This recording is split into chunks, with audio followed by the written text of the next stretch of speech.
Here I'm going to look at challenges before an indigenous publisher and her authors. So, production is a process that makes or brings something into existence.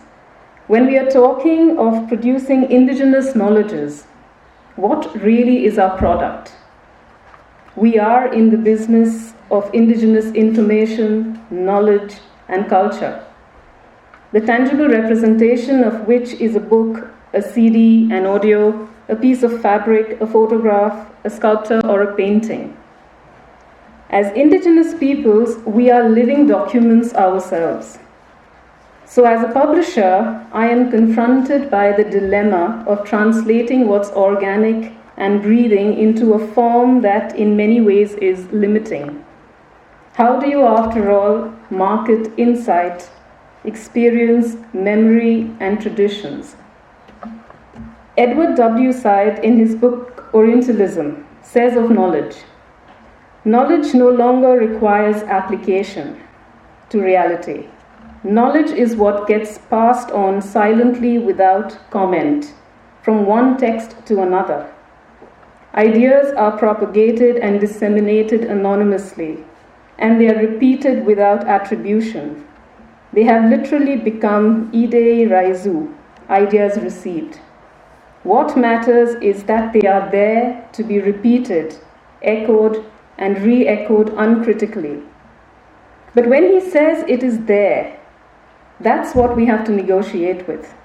The form of our knowledges that exists for indigenous peoples is not congruent with the necessities for survival in the present times. We need to produce knowledges in tangible ways and otherwise, and here is why. Across the world, indigenous knowledge and all it embodies was kept alive through traditions of orality. But more and more, with the indigenous becoming a subject of anthropological and linguistic interest, mediums that modernity consider more scientific to document civilization, such as writing, photographs, audio, and video, are taking over.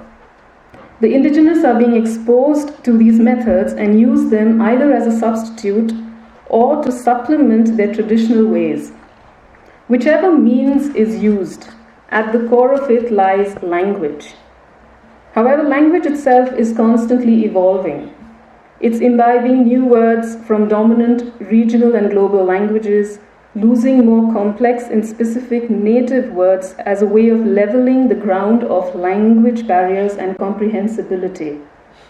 This is a reality, and with the change in language, thought processes and meanings change.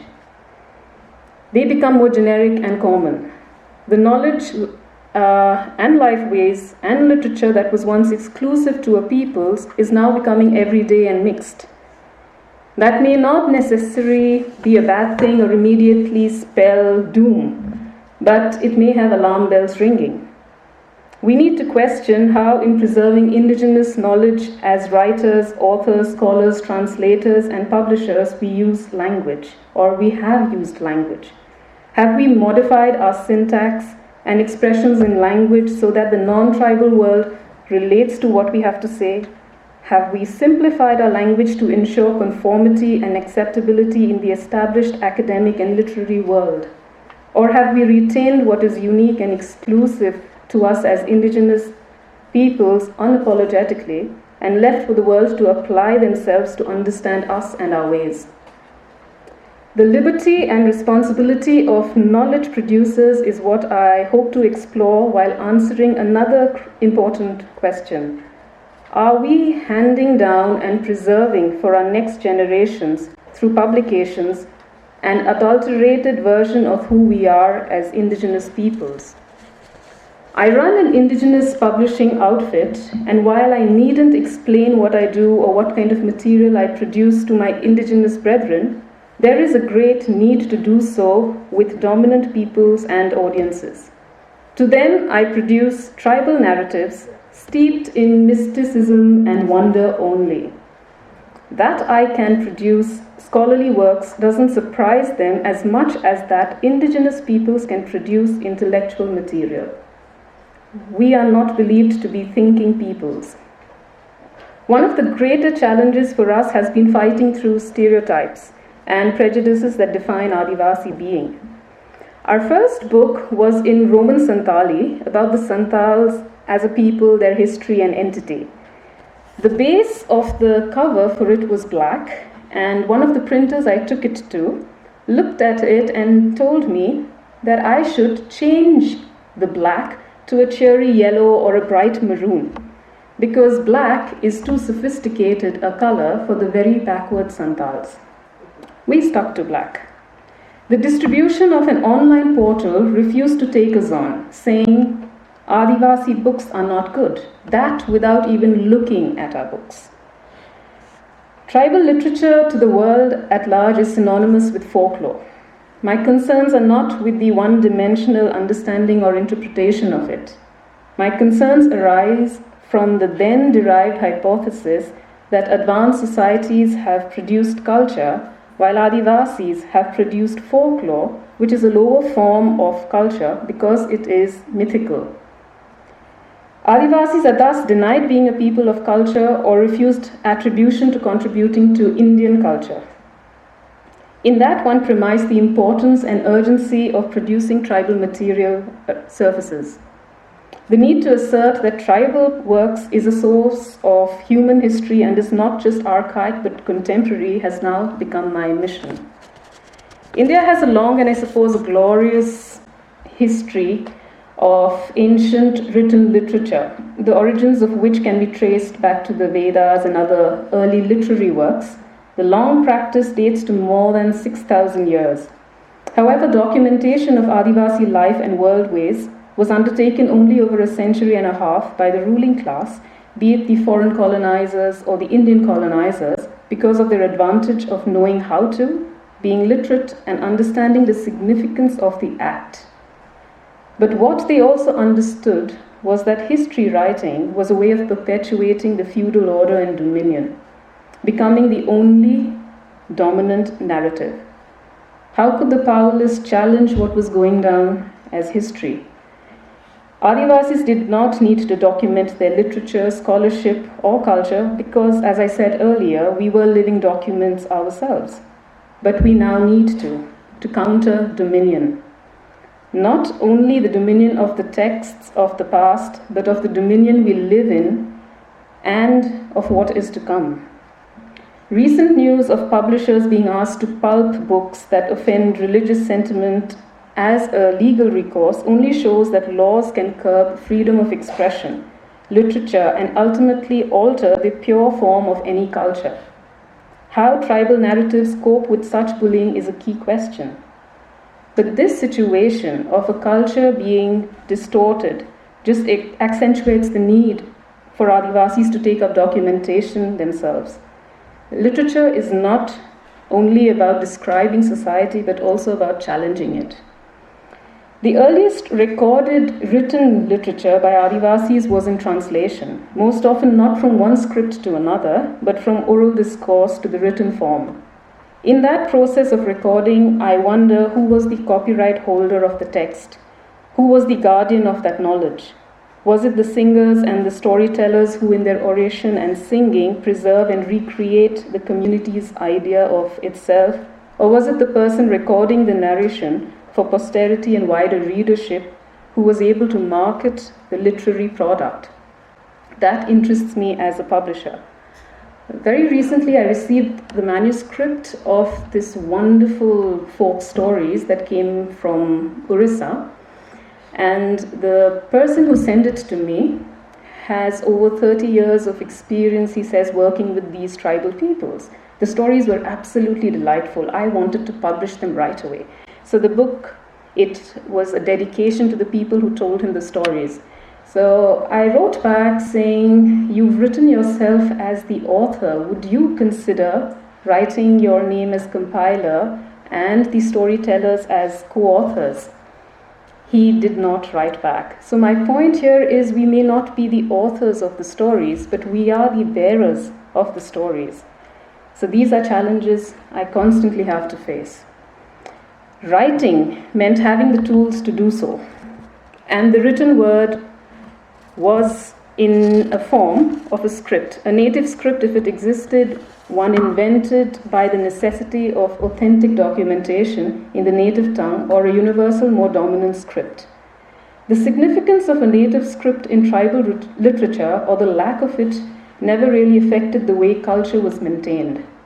Tribal cultures have been lost for many reasons, and not having a native script is not one of the main contributors. What really binds the process of creating written tribal literature is language.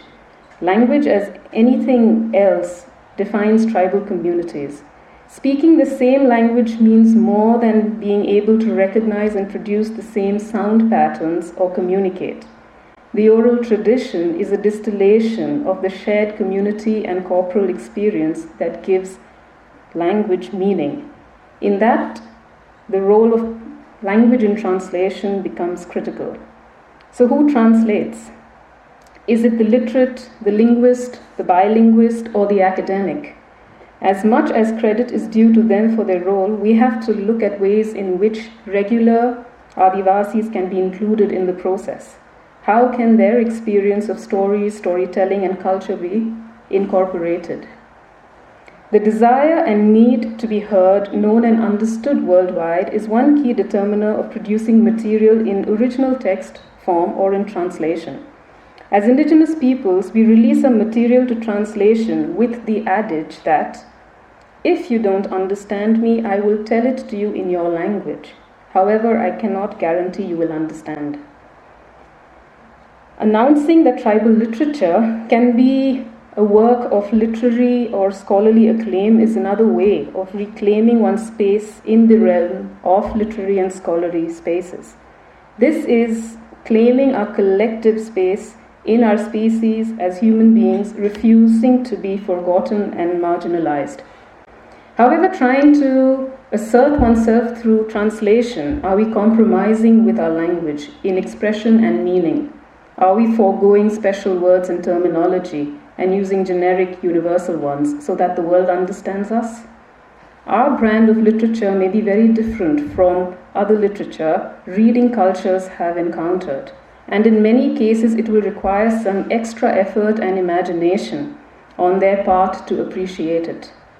We may feel burdened or imprisoned by standards of language and be forced to alter it to simplify it. But how much is too much? The politics of language and its nuances in translation and publication of tribal literature is one we have to address. I've had to defend one of our Adivasi authors who writes in English, who has only learnt the language in the last 5 years of his adulthood.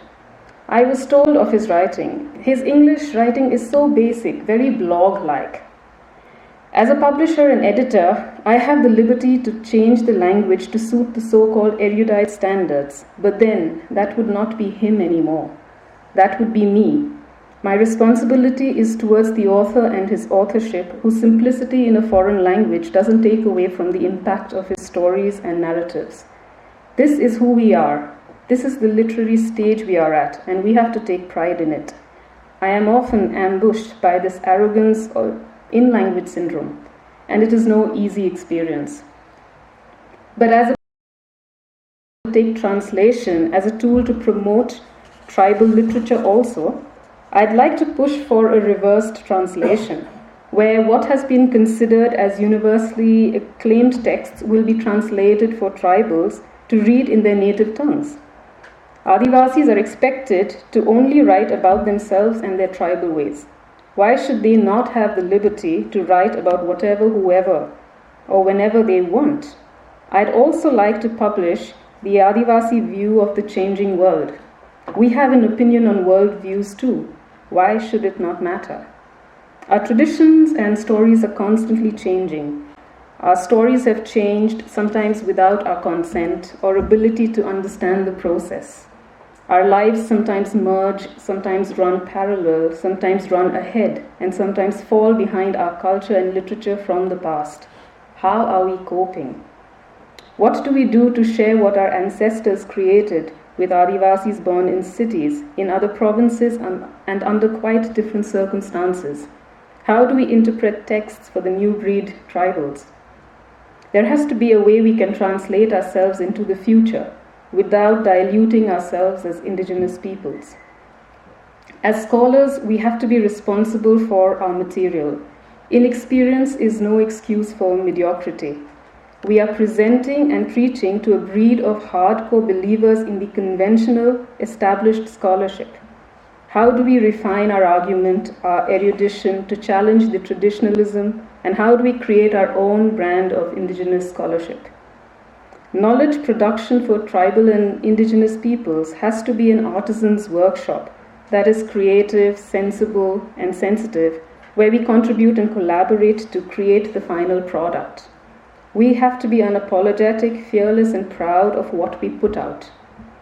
From typeset text, we have to speak, our voices loud and clear, and our brand of knowledge standing the test of time and critique. Silence is not our mother tongue. Thank you.